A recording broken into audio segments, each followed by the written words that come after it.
प्रिय मित्रों, नमस्कार। आप सब कैसे हो? आप सब बहुत अच्छे होंगे और आपकी पढ़ाई भी बहुत अच्छी तरह से चल रही होगी। इसी के साथ मुझे पूर्ण विश्वास है जो मैंने क्वेश्चन कराए हैं वो आपने क्वेश्चन कंप्लीट कर लिए होंगे। जो क्वेश्चन होमवर्क में दिए वो भी आपने कंप्लीट कर लिए होंगे और इसी के साथ जो सूत्र भी लिखे हैं वो सूत्र के साथ आपने क्वेश्चन हल कर लिए होंगे, क्योंकि आपने सूत्र भी आपके मुख्य बिंदु से हल याद कर लिए होंगे। इसी के साथ अपन कर रहे हैं 7.2 प्रश्नावली 7.2 ज्यामितीय निर्देशांक के क्वेश्चन नंबर फर्स्ट कर रहे हैं। उस बिंदु के निर्देशांक ज्ञात कीजिए जो उस बिंदुओं को -1, 7 और 4, -3 को मिलाने वाली रेखाखंड को 2:3 के अनुपात में विभाजित करती है। तो यहाँ पे विभाजन के अनुपात वाले निर्देशांक का सूत्र आपको आना चाहिए। जैसे इसमें क्या कह रहा है, ए दो बिंदु है ए और बी, या पी बिंदु के निर्देशांक x y 2:3 में विभाजित करता है। तो ए के बिंदु और बी के बिंदु आपको दिए हुए हैं।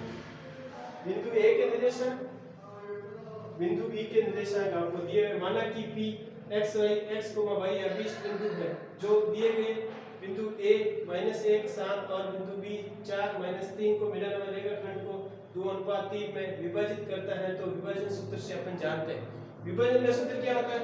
s के निर्देशांक निकालना है तो विभाजन का सूत्र आपके ये होगा m1 x2 plus m2 x1 upon m1 plus x2। तो यहाँ पे देखो m1 का मान क्या आ रहा है, 2 आ रहा है और x2 का मान क्या आ रहा है, x2 का मान ये x2 कहलाता है, ये क्या कहलाता है, x2 का मान 4 आ रहा है। वापिस m2 का मान 3 आ रहा है, x1 का मान 1 आ रहा है माइनस क्या 1। इनको सॉल्व किया 8, इनको सॉल्व किया -3, 5 में से 3 गए 5, 5/5 नीचे 2 और 3 m2 प्लस m1 का योग कर लिया, ठीक है। ये x1 का मान आ गया। इसी प्रकार y m1 y2 plus m2 y1 m1 plus m2। तो देखो m1 का मान 2 रख दिया, ये y2 का मान 3 है, y2 का मान क्या है -3 है और m2 का मान 3 रख दिया, y1 का मान क्या है 7 है, 7 रख दिया। 3 2 कितने हो गए 6 हो गए माइनस के 7 कितने 21 में से 6 गया 15, 15/5 3। तो यहाँ पे 1 आया, वहां पे 3 आया। तो p अब इस बिंदु के निर्देशांक कितने प्राप्त हो गए आपको 1,3। p के निर्देशांक कितने प्राप्त हो गए 1,3। यहाँ पे 1,3 लिख सकते, ये बिंदु अपन को निर्देशांक प्राप्त हो गए। प्रिय मित्रों, इसमें ये विभाजन वाले सूत्र आपको याद रखना पड़ेंगे, अन्यथा क्वेश्चन आपको हल नहीं होगा। विभाजन से सूत्र से ही अपन क्वेश्चन हल करेंगे, क्योंकि इसके जो आपको क्वेश्चन दिए हुए वो सूत्र से ही हल हो सकते हैं, क्योंकि सूत्र इसमें बताया है कि विभाजन के सूत्र से निर्देशांक निकालना है।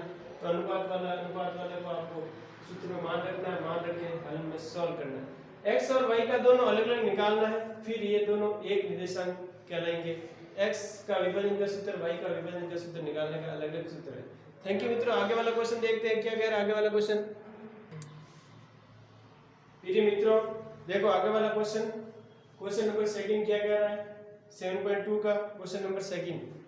क्वेश्चन नंबर सेकंड कह रहा है आपके बिंदु 4 -1 और बिंदु -2 -3 को जोड़ने वाले रेखाखंड को समत्रिप विभाजित करता है। बिंदुओं को निर्देशांक ज्ञात कीजिए।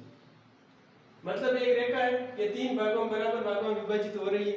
ये पॉइंट 1:2 में हो रहा है, ये पॉइंट 2:1 में हो रहा है। तो इसके निर्देशांक निकालना है। तो माना कि p के निर्देशांक x1 y1 है और q के निर्देशांक x2 y2 है। तो अपन विभाजन के सूत्र से, कौन से सूत्र से, विभाजन के सूत्र से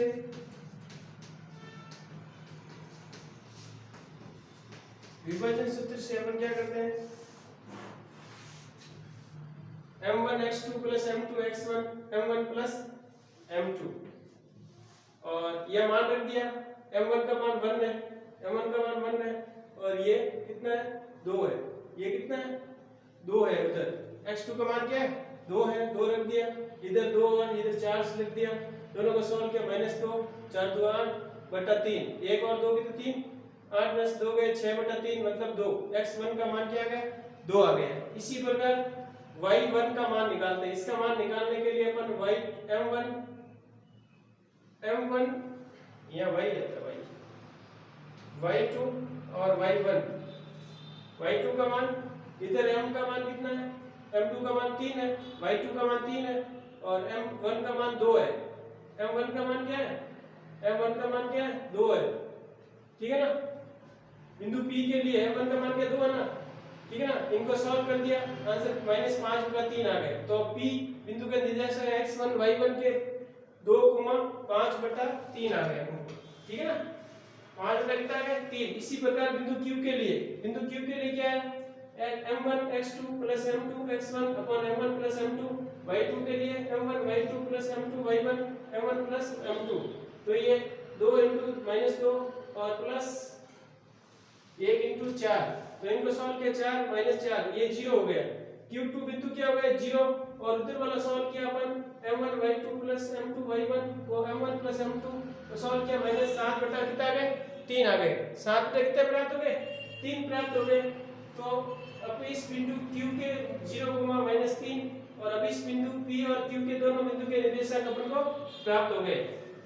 फिर मित्रों जब भी त्रिविभाजन या समविभाजन द्विविभाजन पूछे तो अपन को विभाजन वाला सूत्र लगाना है और क्वेश्चन को हल करना है। इसमें थोड़ा सा आप थोड़ा धीरे चलिए और क्वेश्चन को आराम से फॉर्मूला मान रखने के बाद आपको निर्देशांक प्राप्त हो जाते हैं। और इसको x1 y1 और x2 y2 इसमें मानना है, फिर विभाजन का सूत्र रख के सॉल्व करना दोनों को। तो बिंदु P और बिंदु Q दोनों बिंदु के निर्देशांक अपन को प्राप्त हो जाते हैं। थैंक यू मित्रों, ओके, ऑल द बेस्ट। आगे और क्वेश्चन अपन को सॉल्व करते हैं। ये बिंदु आप थोड़ा सा आराम से रखना है, यहाँ पे जो वैल्यू रखते हो ना वो थोड़ी सी आराम से रखनी है और सॉल्व करनी है, तब आपके आंसर आ जाएंगे। थैंक यू मित्रों, ओके, ऑल द बेस्ट। आगे और क्वेश्चन अपन हल करते हैं।